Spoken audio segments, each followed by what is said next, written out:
एक बार की बात है, बीरबल दरबार में मौजूद नहीं थे। इसी बात का फायदा उठाकर कुछ मंत्रीगण बीरबल के खिलाफ महाराज अकबर के कान भरने लगे। उनमें से एक कहने लगा, महाराज, आप केवल बीरबल को ही हर जिम्मेदारी देते हैं और हर काम में उन्हीं की सलाह ली जाती है। इसका मतलब यह है कि आप हमें अयोग्य समझते हैं। मगर ऐसा नहीं है, हम भी बीरबल जितने ही योग हैं। महाराज को बीरबल बहुत प्रिय थे। वह उनके खिलाफ कुछ नहीं सुनना चाहते थे, लेकिन उन्होंने मंत्रीगणों को निराश न करने के लिए एक समाधान निकाला। उन्होंने उनसे कहा, मैं तुम सभी से एक प्रश्न का जवाब चाहता हूं, मगर ध्यान रहे कि अगर तुम लोग इसका जवाब न दे पाए तो तुम सबको फांसी की सजा सुनाई जाएगी। दरबारियों ने झिझक कर महाराज से कहा, ठीक है महाराज, हमें आपकी ये शर्त मंजूर है, लेकिन पहले आप प्रश्न तो पूछिए। महाराज ने कहा, दुनिया की सबसे बड़ी चीज क्या है?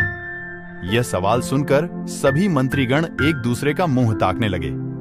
महाराज ने उनकी ये स्थिति देखकर कहा, याद रहे कि इस प्रश्न का उत्तर सटीक होना चाहिए। मुझे कोई भी अटपटा सा जवाब नहीं चाहिए। इस पर मंत्रीगणों ने राजा से इस प्रश्न का उत्तर देने के लिए कुछ दिनों की मोहलत मांगी। राजा भी इस बात के लिए तैयार हो गए।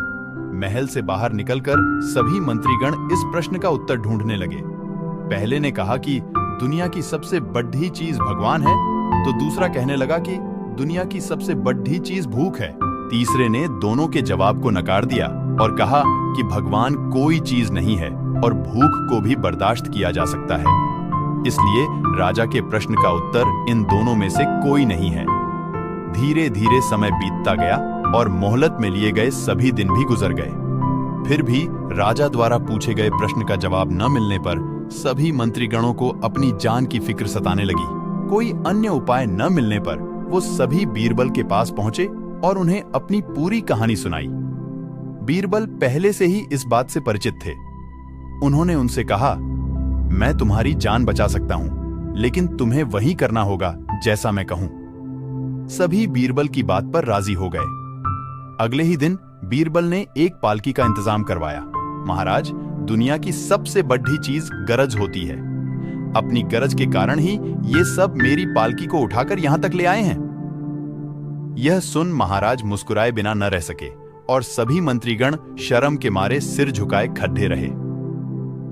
कहानी से सीख। इस कहानी से हमें यह सीख मिलती है कि हमें कभी भी किसी की योग्यता से जलना नहीं चाहिए, बल्कि उससे सीख लेकर खुद को भी बेहतर बनाने की कोशिश करनी चाहिए।